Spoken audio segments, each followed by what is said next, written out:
Friends, my name is अभिषेक। आज मैं आपको पढ़ाने जा रहा हूँ हिस्ट्री का chapter number 1, the French revolution. इससे पहले मैं थोड़ा आपसे आपसे बात करना चाहता हूँ कि लास्ट ईयर आपने कौन सी हिस्ट्री पढ़ी और ये हिस्ट्री उन हिस्ट्री से कैसे अलग है। जैसे आपने क्लास 6 में पढ़ा होगा ancient history of India, class 7 में पढ़ा होगा मेडिवल हिस्ट्री ऑफ इंडिया और क्लास 8 में पढ़ा होगा modern history of India. Class 9th और 10th में ऐसा नहीं है कि आप इंडियन हिस्ट्री के बारे में कुछ नहीं पढ़ेंगे, लेकिन उसके कंटेम्प्री आप वर्ल्ड हिस्ट्री के बारे में भी पढ़ोगे। कंटेम्प्री का मतलब होता है कि उसी टाइम पे वर्ल्ड में क्या हो रहा है और उसी टाइम पे इंडिया में क्या हो रहा है। ठीक है, तो ये थोड़ा सा क्लास 6, 7, 8 की हिस्ट्री से ब्रॉड हिस्ट्री है। और जैसा आप लोग बड़े भी हो गए और क्लास 9th में पहुंच गए और आपको थोड़ा आपके पेरेंट्स डरा भी रहे होंगे कि अब क्लास 9th में आ गए, थोड़ा सीरियस हो जाओ। तो मैं डरा तो नहीं रहा हूँ, लेकिन मैं भी ये बोलूँगा कि एसएसटी को लेकर के आप लोग थोड़ा सीरियस हो जाइए, क्योंकि आपकी एसएसटी 3 से 4 हो गई है। हिस्ट्री, ज्योग्राफी, सिविक्स के बाद हो गई है हिस्ट्री, ज्योग्राफी, पॉलिटिकल साइंस और इकोनॉमिक्स। तो उसमें से हिस्ट्री का first chapter the French revolution, उसको देखते हैं और इसके बारे में थोड़ा सा बात करते हैं। फ्रेंच रेवोल्यूशन के बारे में, वर्ल्ड हिस्ट्री का बहुत इंपॉर्टेंट इंसिडेंट है French revolution. Chapter 1 history, class 9। तो इसके बारे में शुरू करने से पहले मैं आपको ये बताना चाहता हूँ कि जब हम फ्रेंच रेवोल्यूशन की बात करते हैं तो इसमें कुछ आइडिया निकल के आए, सोसाइटी चेंज हुई, पुरानी चीज़ें जो है वो ख़त्म हुई, कंजर्वेटिज्म ख़त्म हुआ, ऑर्थोडॉक्सी ख़त्म हुई, चर्च और नोबेलिटी जो प्रिविलेज थे वो सोसाइटी टूटी, फ्यूडलिज्म का एबॉलिशन हुआ और इसके बाद जो है कि वुमेन का पार्टिसिपेशन, ये सारी चीज़ें इस चैप्टर में हम लोग पढ़ेंगे बहुत अच्छे से। तो द फ्रेंच रेवोल्यूशन, तो इस वीडियो में द फ्रेंच रेवोल्यूशन के बारे में बस मैं एक इंट्रोडक्शन वीडियो बना रहा हूँ कि आप पूरे चैप्टर में किन किन टॉपिक्स को कवर करेंगे। इसके बाद मैं पहला टॉपिक बनाऊंगा, फिर सेकेंड, फिर थर्ड, फिर फोर्थ, फिर फिफ्थ और फिर सिक्स। टोटल 6 जो है कि थीम्स हैं इस चैप्टर में, उन सब पे अलग अलग वीडियो मैं बनाऊंगा। तो ये इंट्रोडक्टरी वीडियो है for the French revolution chapter number 9। तो जब ये चैप्टर स्टार्ट होता है तो आप देखते हो एक इंसिडेंट है, बास्टाइल का फोर्ट जो है कि उसको तोड़ दिया जाता है, इसको डिस्ट्रॉय कर दिया जाता है रेवोल्यूशनरी के द्वारा। तो चैप्टर स्टार्ट होता है 14 जुलाई 1789 के इंसिडेंट से, पेरिस में फोर्ट को डिस्ट्रॉय करने से। और उसके बाद जो है आपका थीम नंबर 1 है French society during the late 18th century. Means कि अगर फ्रेंच ब्रोकआउट हुआ तो उससे पहले फ्रांस की सोसाइटी कैसी थी, उसमें कौन सी प्रॉब्लम्स थी, सोसाइटी अच्छी थी कि बुरी थी, और अगर अच्छी थी तो कैसी थी, बुरी थी तो कैसी थी। ठीक है ना। अगर रेवोल्यूशन हुआ होगा तो आप जानते हैं कि सोसाइटी में कुछ प्रॉब्लम हुई होगी, कुछ लोग नाराज होंगे, और वो जो नाराज लोग हैं उन्होंने क्या किया, उन सारी चीज़ों को आप टॉपिक नंबर 1 में कवर करोगे, French society during the late 18th century. उसके बाद जब मैं टॉपिक नंबर 2 पे आएंगे तो अब तो सोसाइटी के बारे में आप पढ़ लिए, आपको सारी प्रॉब्लम्स पता चल गई कि फ्रांस में रेवोल्यूशन क्यों होने जा रहा है अगर होगा तो। उसके बाद outbreak of the revolution, revolution outbreak हो जाएगा 1789, बहुत फेमस ईयर है। हो सकता है आप लोगों में से कुछ लोगों को ये ईयर याद भी हो, पढ़ा भी, आप लोगों ने किसी वीडियो या कहीं इसको देखा भी हो। 1789 में रेवोल्यूशन आउटब्रेक हुआ, और वो रेवोल्यूशन क्यों आउटब्रेक हुआ, जैसे मैंने अभी थोड़ी देर पहले बताया कि सोसाइटी में कुछ प्रॉब्लम होगी।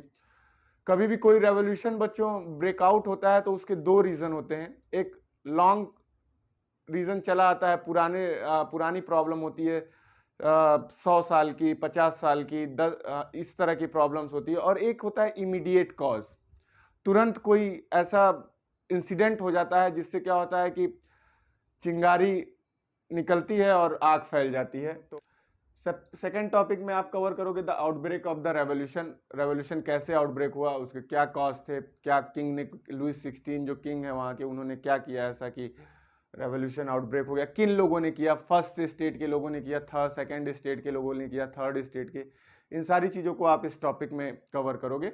और इसी के अंदर एक और टॉपिक आ जाता है कि फ्रांस बिकम कॉन्स्टिट्यूशनल मोनार्की। ठीक है ना। अब राजा जो है, वो जो किंग है, जो मोनार्क है, वो अब अपनी पावर को चेक करेंगे अकॉर्डिंग टू द कॉन्स्टिट्यूशन। अब जो है फ्रांस चलेगा कॉन्स्टिट्यूशन के हिसाब से, किंग जो है वो सुप्रीम रहेंगे, बट क्या होगा कि एक कॉन्स्टिट्यूशन जो है उनके एब्सोल्यूट पावर को कम करेगा। जो एब्सोल्यूट मोनार्की हुआ करती थी कभी फ्रांस, अब जो है कि पावर्स उनकी रिड्यूस हो जाएंगी ड्यू टू कॉन्स्टिट्यूशन, ठीक है ना, कॉन्स्टिट्यूशन होने के कारण। फिर नेक्स्ट टॉपिक में हम लोग कवर करेंगे तो किंग क्या है कि आप जानते हैं दुनिया में किसी भी किंग, किसी भी मोनार्क की पावर्स को जब चेक किया जाता है या उसको कम किया जाता है या डिसेंट्रलाइजेशन ऑफ पावर होता है तो कोई भी राजा खुश नहीं होता है। और जाहिर सी बात है लुई 16 भी बहुत ज़्यादा खुश नहीं हुए होंगे और उन्होंने भी कुछ ऐसे स्टेप उठाए होंगे जिससे कि फिर से फ्रांस के लोग नाराज हुए होंगे।